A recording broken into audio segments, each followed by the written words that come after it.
தயவு செஞ்சு யாரும் பூங்குடி மனசு சங்கடப்படுற மாதிரி நடந்துக்காதீங்க, பேசாதீங்க. அப்புறம் நல்லா இருக்காது.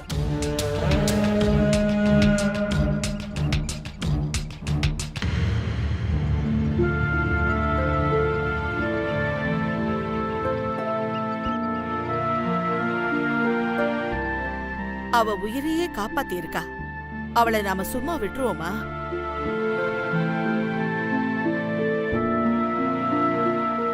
அதுவும் பூங்கோதை நாச்சியார் வம்சம். மாயா, பாத்தியா, உன் வீட்டுக்காரரு கிண்டல் பண்றாரு. எந்த விஷயத்தையுமே அதிகமா பேசினா அது பிரச்சனையில தான் போய் முடியும். சரி வாங்க எல்லாரும் போலாம்.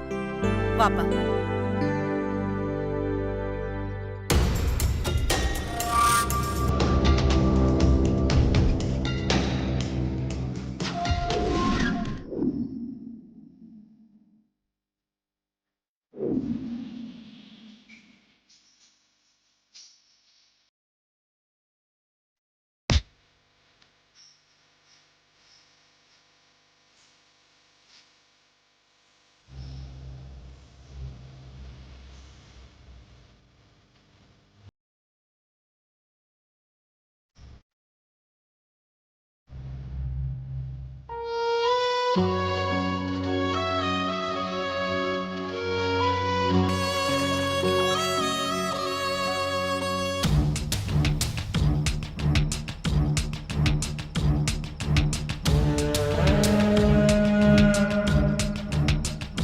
ஜீவா, ஜீவா,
தயவு செஞ்சு யாரும் பூங்குடி மனசு சங்கடப்படுற மாதிரி நடந்துக்காதீங்க, பேசாதீங்க. அப்புறம் நல்லா இருக்காது.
சொல்லு தீபிகா. அனன்யா, எங்க இருக்க? நான் வீட்ல தான் இருக்கேன். ஜீவா எங்க? வெளியே போயிருக்காரா? வீட்ல தான் இருக்கான். வீட்ல இருக்காரா? என்னப்பா, வீட்ல இருக்கிறது சாதாரண விஷயம் தானே, அதுக்கே ஏதோ ஜூல இருக்கான்னு சொன்ன மாதிரி இப்படி ஷாக் ஆற? இல்ல, நான் நிறைய தடவை அவருக்கு கால் பண்ணேன், ரிங் ஆயிட்டே இருந்தது. பட் அவர் போன் எடுக்கவே மாட்டேங்கிறாரு. ரொமான்ஸ்ல அதுவும் ஒரு ஸ்டைல் ஆக போகுது. ஏய், ஓகே, காலேஜ்லயும் பாக்குறீங்க, வீட்லயும் பாக்குறீங்க, இது பத்தாததுக்கு அப்பப்ப போன் வேற. மறந்தாதானே நினைக்கிறதுக்குன்னு சொல்ற மாதிரி கேப்பே விட மாட்டேன்றீங்களே. ஃபோன் கூட அட்டன் பண்ணாத அளவுக்கு அப்படி உங்க அண்ணன் என்ன பண்ணிட்டு இருக்காரு? ஒண்ணுமே பண்ணலையே, சும்மாதான் இருக்கான். ஒண்ணுமே பண்ணலையா? அண்ணா அந்த சீலிங்கே மணிக்கணக்கா பார்த்துட்டு உட்காந்துட்டு இருக்கான். அப்படி என்னத்தை தான் பாக்குறான்னு நானும் பார்த்தேன். என் கண்ணுக்கு ஃபேன் சுத்துறது மட்டும் தான் தெரிஞ்சுச்சு. அவனுக்கு எங்க தெரியும், நான் கூப்பிட கூப்பிட அவன் காதுல கூட வாங்காம மேலேயே பார்த்துட்டு உட்காந்துட்டு இருந்தான். என்ன சொல்ற? நான் என்னடி சொல்றது, நீ தான் சொல்லணும். கல்யாணம்னு பேசி வச்சா இப்படி எல்லாம் நடக்குமோ என்னமோ. ஆமா, அங்க எப்படி? நீயும் சீலிங்க பார்த்துட்டு தான் உட்காந்துட்டு இருக்கியா? நான் நார்மலா தான் இருக்கேன். போனவே. சரி, ஓகே.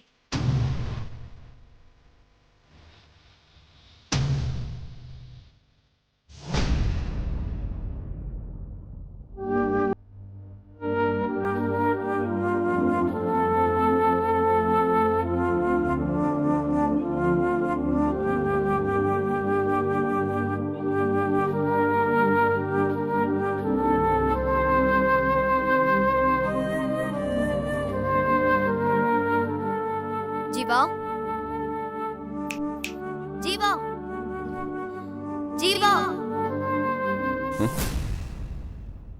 என்ன என்னண்ணா ஆச்சு உனக்கு? எனக்கு என்னாச்சு? நான் எவ்வளவு நேரமா உனக்கு கூப்பிட்டு இருக்கேன் தெரியுமா? கூப்பிட்டியா? கொஞ்சம் சத்தமா கூப்பிட்டுருக்கலாம்ல. நான் கூப்பிட்டது காஷ்மீர்ல இருந்து கன்னியாகுமரி வரைக்கும் கேட்டிருக்கோம். அவ்வளோ சத்தமா கூப்பிட்ட? எனக்கு கேட்கலையே. நீ இந்தியாக்குள்ள தான் இருக்க, ஆனா உன் சிந்தனையெல்லாம் இந்த உலகத்திலே இருக்க மாதிரி தெரியலையே. என்னம்மா, இன்னைக்கு கலாய்க்கிறதுக்கு வேற யாரும் கிடைக்கலையா? கலாய்க்கலப்பா, நிஜத்தை தான் சொல்றேன். உன் உட்பி உனக்கு பல தடவை ஃபோன் பண்ணாங்களாம், நீ எடுக்கவே இல்லையாமே. எனக்கு ஃபோன் பண்ணி என் வருங்கால கணவருக்கு என்ன ஆச்சோன்னு ஒரே பதட்டம். அவ அந்த பக்கம் வடிச்ச ரத்த கண்ணீரு இந்த பக்கம் ஃபோன்ல வந்துச்சுன்னா பாத்துக்கோ. ஏன் தீபி ஃபோன் பண்ணாளா?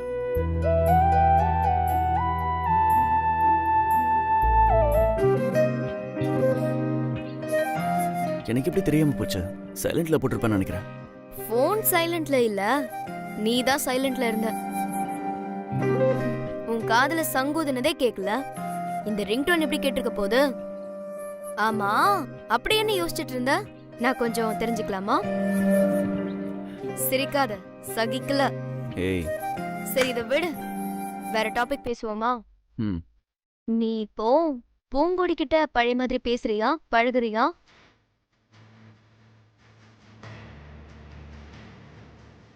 கேப் விழுந்துருச்சு. அதுக்கு காரணமே நீ தான். எனக்கு ஆக்சிடென்ட் ஆயிருந்தப்போ அப்ப என்னை வந்து பார்க்கலன்னு நீ தான் பெரிய குறையா சொன்ன. நானும் அதை கேட்டு கொஞ்சம் விலகே இருந்தேன். ஆனா அதுக்காக இப்ப ஃபீல் பண்றேன்.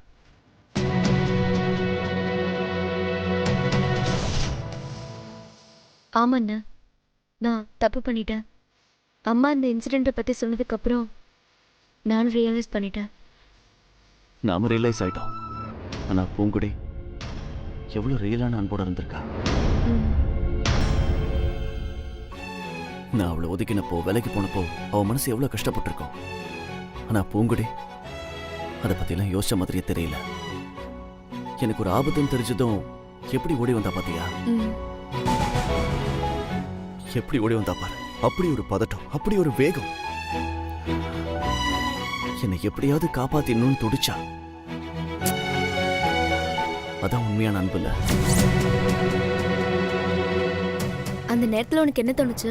செத்துடுவேன்னு பயந்துட்டியா? ஆமா, நிஜமாவே நான் பயந்துட்டேன். ஆனா பூங்குடி அங்க வந்ததும் அவ முகத்துல எப்படியாவது என்ன காப்பாத்திடணுங்கிற ஒரு ஆவேசம் தெரிஞ்சது. அதை பார்த்த உடனே எப்படியாவது அவ காப்பாத்திருவான்னு எனக்கு நம்பிக்கை வந்துருச்சு. நீ அவளை பார்த்துருக்கணுமே. விட்டிருந்தேன் வை, அந்த புதைக்குள்ளே குதிச்சு அவ என்ன காப்பாத்திருப்பா. அப்புறம் ஒரு பொண்ணுக்கு உசுரை விட மானம் தானே பெருசு. மானத்தை விட என் உசுறு தான் பெருசுன்னு நினைச்சா.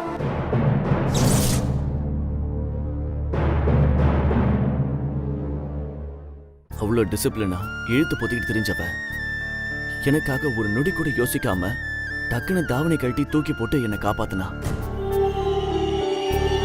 தீபிகா என்ன கல்யாணம் பண்ணிக்க போறவ தானே. அவளுக்கு வராத ஒரு அக்கறை, ஒரு வேகம் பூங்குடிக்கு வந்துச்சு. நீ சொல்றத பார்த்தா நான் அந்த இடத்துல இருந்திருந்தா கூட உன்னை காப்பாத்துறதுக்கு இவ்வளவு ஸ்ட்ரெயின் எடுத்திருக்க மாட்டேன். தீபிகா விட மோசமா ஒதுங்கிதான் இருந்திருப்ப. ஆனா பூங்கொடி இஸ் ரியலி கிரேட். இந்தியாவோட இதயம் கிராமத்துல தான் இருக்குன்னு சொல்றது பொய் இல்ல. கிராமத்துல இருக்கவங்க கிட்ட தான் இதயமே இருக்கு. இந்த மாதிரி ஒரு சந்தர்ப்பம் வரும்போது தான் உண்மையான அன்பு யார்கிட்ட இருக்குன்னு தெரியுது. ஆமாண்ணா. என்னடா பழைய குப்பெல்லாம் கிளறாளேன்னு நினைக்காத. எனக்கு இப்போ ஒரு டவுட் இருக்கு. இவ்ளோ அன்பா இருக்கவா அன்னைக்கு ஏன் ஹாஸ்பிட்டல்ல உன்னை பார்க்க வரல? நிச்சயம் அதுக்கு ஒரு காரணம் இருக்குன்னு தான் நான் நினைக்கிறேன். அது என்கிட்ட சொல்ற மாதிரி விஷயமா இருந்தா அவளே நேரம் சொல்லியிருப்பா. அவ சொல்லாததால நானும் அவளை கேட்டு தர்ம சங்கடப்படுத்த விரும்பல. நீயும் அவகிட்ட அதை பத்தி எதுவும் கேட்க வேண்டாம். சரி. என் உயிரையே காப்பாத்திருக்கா. இனிமே அவ மனசு கஷ்டப்படுற மாதிரி நம்ம நடந்துக்க கூடாது, சரியா?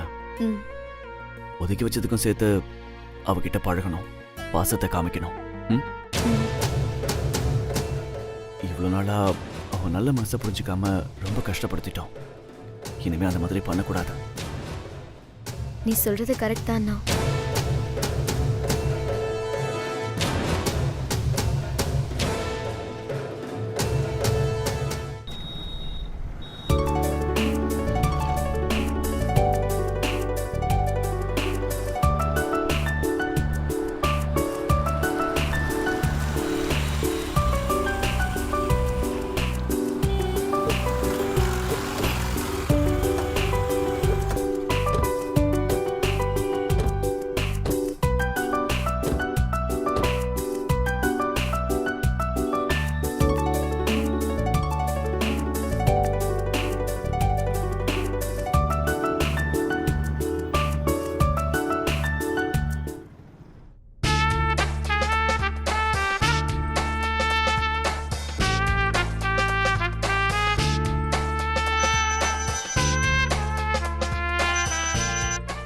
சொல்லு ரவி. எங்கடா இருக்கீங்க? இப்பதான் ஜாய் அலுகாஸ்குள்ள என்டர் ஆயிருக்கோம். இங்க பாரு, மாயாவதி கிட்ட என்ன நகை வேணுமோ எடுத்துக்க சொல்லு. பணத்தை பத்திலாம் கவலைப்பட வேணாம். உன் அக்கௌண்ட்டுக்கு டிரான்ஸ்ஃபர் பண்ணியாச்சு, சரியா? டேய், ஏன்டா இப்படி எல்லாம் பண்ற? டேய், ஏற்கனவே நிறைய செஞ்சிருக்க ரவி. போதும் போதும், எனக்கு மீட்டிங் டைம் ஆச்சு. நீ ஷாப்பிங்க பாரு, ஓகே? ஹலோ.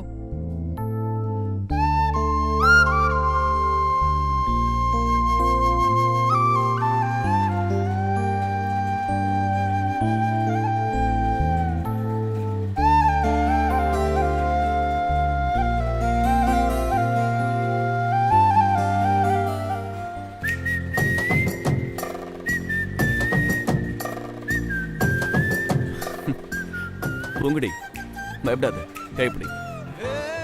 பார்த்து மெதுவாவே.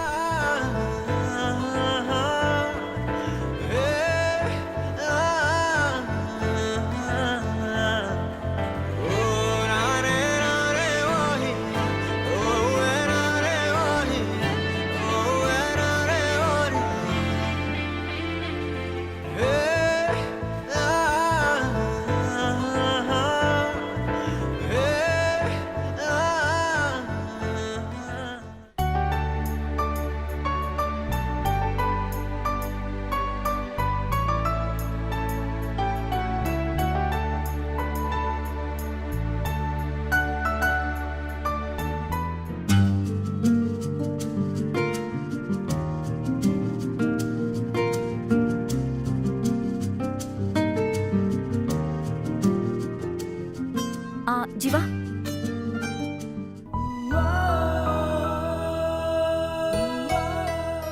ஜீவா, என்ன பண்ற?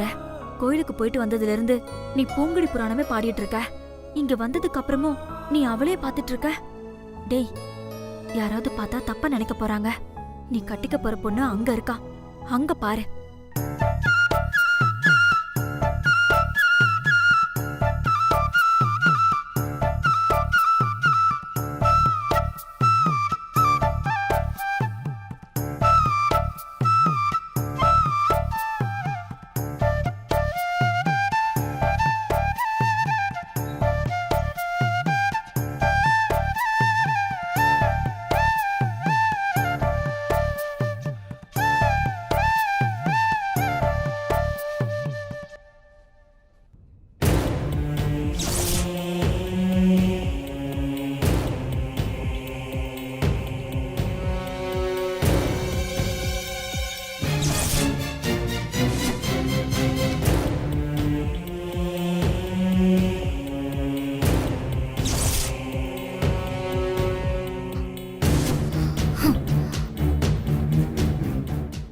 இது பாரு. நல்லா இருக்கு. இது பிடிச்சிருக்கா? டிசைன் பிடிச்சிருக்குல்ல? ஏய், இந்த டிசைன் உனக்கு பிடிக்கலையா? இங்க நடக்கிறதா எனக்கு பிடிக்கல. என்னாச்சு? கொஞ்சம் அங்க பாருங்க.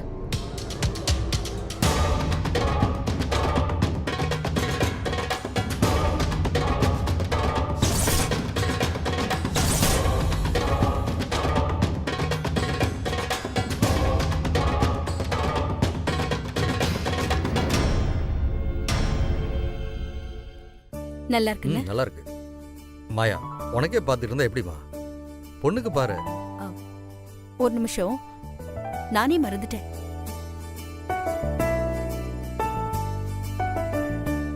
என்ன மாயா அது?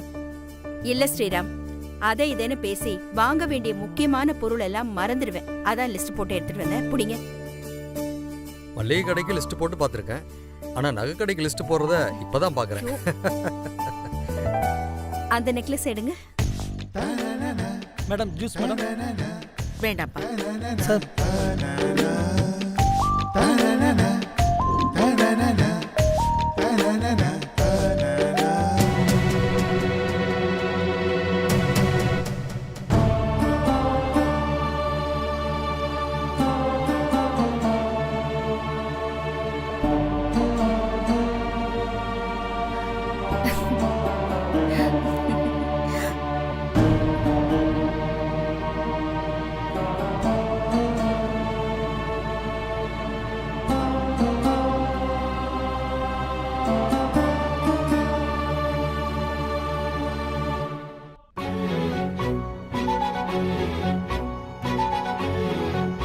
பூங்குடி, இந்தா ஜூஸ் குடி.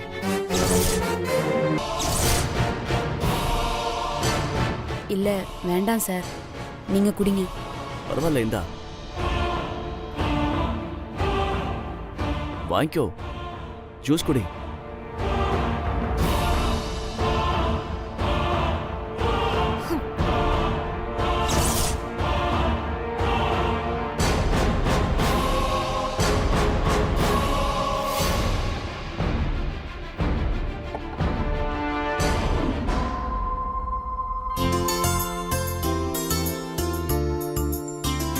பூங்கொடி,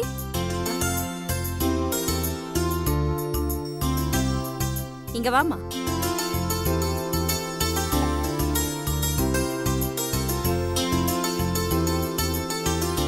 அங்க இருக்கிறதுல ஒரு நல்ல டிசைனா எடுங்க. மேடம், ஏமா ஒதுங்கியே நிக்கிற? இந்த டிசைன்ஸ் எல்லாம் எப்படி இருக்குன்னு பாரு. ஐயோ மேடம், எனக்கு நகையை பத்திலாம் ஒண்ணுமே தெரியாது மேடம். அதான் எங்களுக்கு நல்லாவே தெரியுமே. அதான் பட்டிக்காட்டா முட்டாய் கடையை வேடிக்கை பார்த்துட்டு நிக்கிற மாதிரி மறைச்சு பார்த்துட்டு நிக்கிறியே.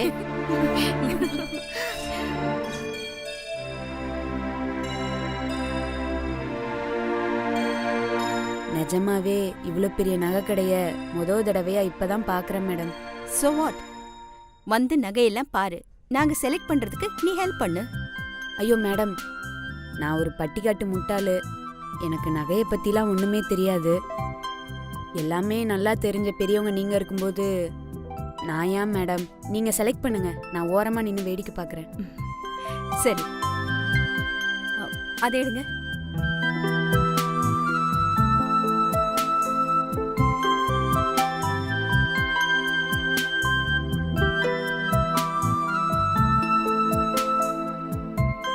நல்லா இருக்கு, பிடிச்சிருக்கு.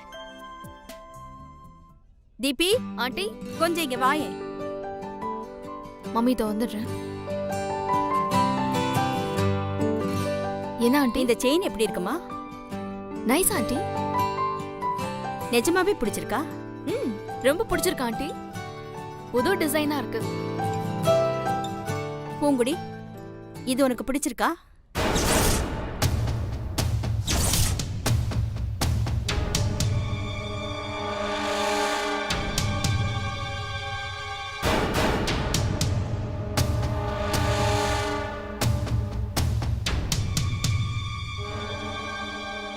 அதையா மேடம் என்கிட்ட கேக்குறீங்க? அதான் தீபிகாவுக்கு பிடிச்சிருக்குல்ல. இந்த செயின் உனக்கு தான்.